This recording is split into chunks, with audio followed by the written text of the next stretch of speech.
Hello, this is a discovery of the lawyer who stole $4.2 million from widows and won an award doing it.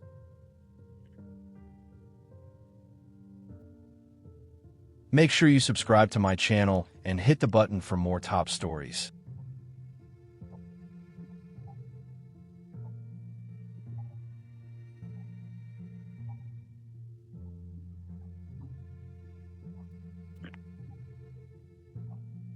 Here is the cold confession.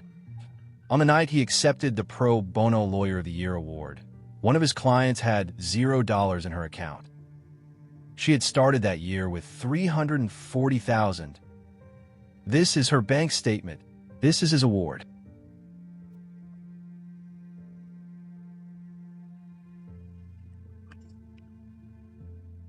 I'm going to show you exactly how both things are true, and neither is a surprise to anyone who looked carefully. Award certificate left, bank statement.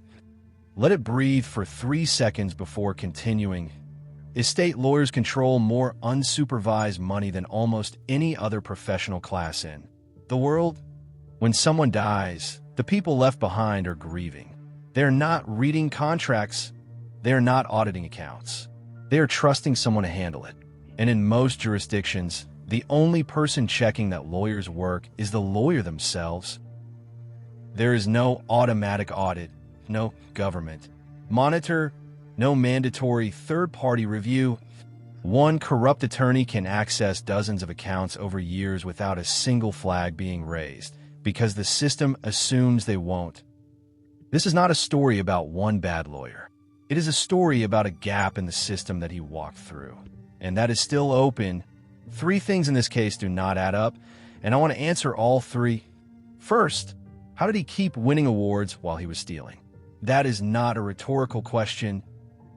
The committee that gave him the Pro Bono Prize, I found a connection between them and his victims that nobody has reported. Second, how did the withdrawals stay hidden? He was moving money from accounts that his clients reviewed every year, and yet none of them caught it. I want to show you exactly how he structured the transactions. Third, why did the Bar Association do nothing for nearly 3 years after the first formal complaint was filed? 3 years. I have the dates. By the time I get to that third answer, you are going to understand why this kind of fraud does not just happen. It is allowed to happen.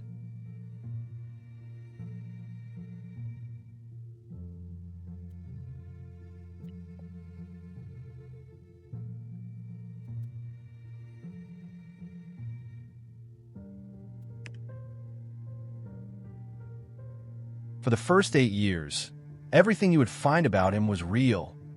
He had taken cases nobody else wanted. Elderly clients with complicated estates, families without the money to pay standard rates. He had won them real outcomes.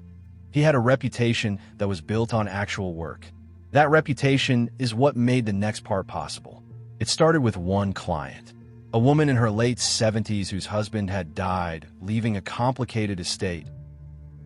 She needed someone she could trust. She gave him full power of attorney. And in the first year, he was exactly who she believed him to be. The theft started small, $3,200. He needed it for a personal expense he could not cover. He intended to return it. He did not return it. 6 months later, there was a second withdrawal, then a third. The amount grew. And at some point, and this is the part that makes fraud psychology so important to understand, it stopped feeling like theft. It started feeling like compensation. He had been undercharging. He had been giving his time away. He was owed this. That rationalization is not unique to him. It appears in nearly every long-running professional fraud case on record. By year 3, it was systematic. Let me show you how the withdrawals worked. Show, bank statement graphic, recurring transaction pattern highlighted. Each withdrawal was structured to stay below $9,000. That is not a coincidence. $9,000 is the threshold in most jurisdictions that triggers automatic reporting to financial authorities. He knew this because he was a lawyer. So the transactions were $8,000, $7,000, $8,500. Never $9,000. Never more. Across 3 client accounts, then 6, then 9. This pattern repeated for 4 years. He timed them after quarterly statement reviews. Once his clients had looked at their accounts and seen the expected balance, he would make the withdrawal. By the time the next statement arrived, there would be a plausible explanation: maintenance costs, tax payments, administrative fees. His clients were not naive. Several had professional backgrounds, but they were also grieving and elderly, and they had hired a professional they had every reason to trust. Now, here's the part one mentioned earlier, the Pro Bono Lawyer of the Year Award. The committee that gave him that award includes representatives from 6 local legal bodies. I went through the membership list. One of the founding members of that committee, the person whose estate he was managing, had already lost $180,000 by the time the award was given. She was in the audience that night. She clapped for him.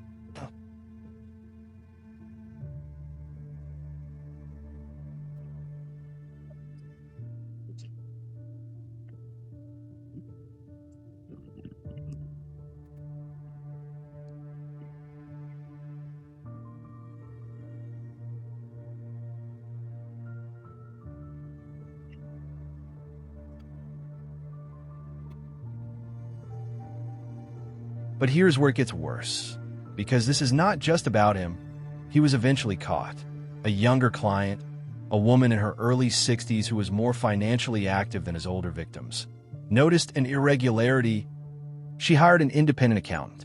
The accountant found it in 48 hours. He was arrested. He was disbarred. He was sentenced. I thought that was where this story ended, but then I kept reading the court filings. The $4.2 million has never been recovered. Not $1. He spent it on property that was mortgaged before the arrest, on a lifestyle that had been funded by his clients for 4 years. The assets were gone before anyone knew to freeze them. And I found something else in the filings. 3 other attorneys at the same firm were named in the complaint as having knowledge of at least one account irregularity. All 3 are still practicing.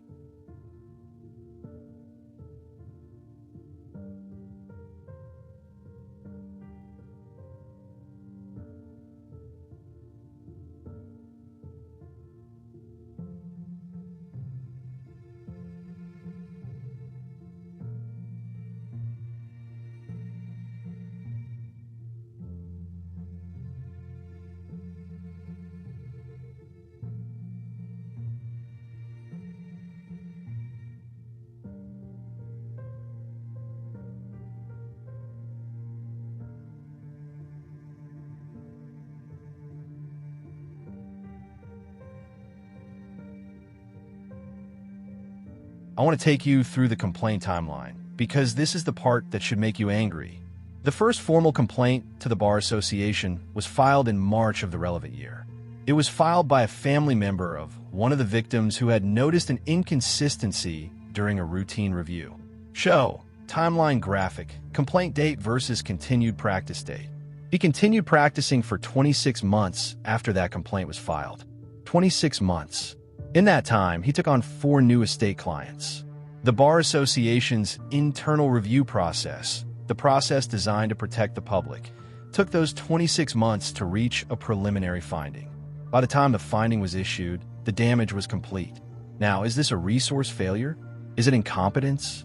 Or was it structural? I looked at the Bar Association's complaint resolution data for the preceding 5 years. The average time to resolution for a financial misconduct complaint was 22 months. 22 months is not a backlog. 22 months is a policy. A policy that, in practice, gives an accused attorney nearly 2 years to continue practicing, continue accessing client funds, and, in this case, continue building a public profile that made the accusation harder to believe. I want to be direct with you about something. Every single victim in this case was educated. Several had professional careers. One was a retired judge. The reason they trusted him is not naivety. It is grief. When you lose a spouse after 40 years, you do not interrogate your lawyer. You hand over the documents, and you trust the person you hire to handle it. That is not a failure of intelligence. That is a human response to loss. He knew that. He targeted people in that specific window: recently bereaved, overwhelmed, grateful for any competent professional who would take the burden. The uncomfortable truth is that in that same situation, with those same signals of credibility, the awards, the referrals, the professional manner, most of us would have done exactly what they did. That is not a comforting thought, but it is an important one.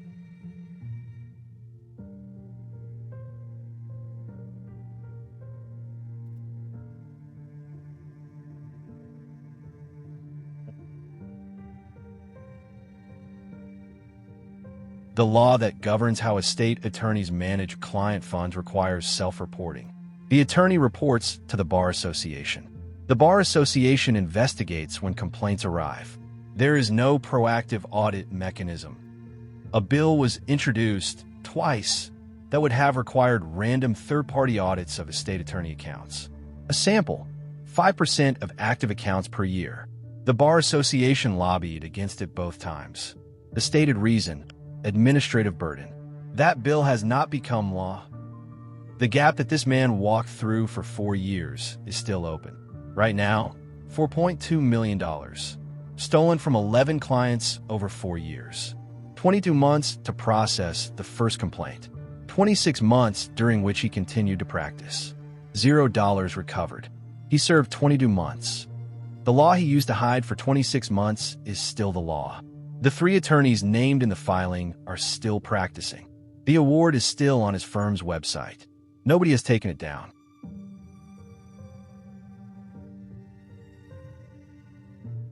Don't forget to subscribe to my digital defense.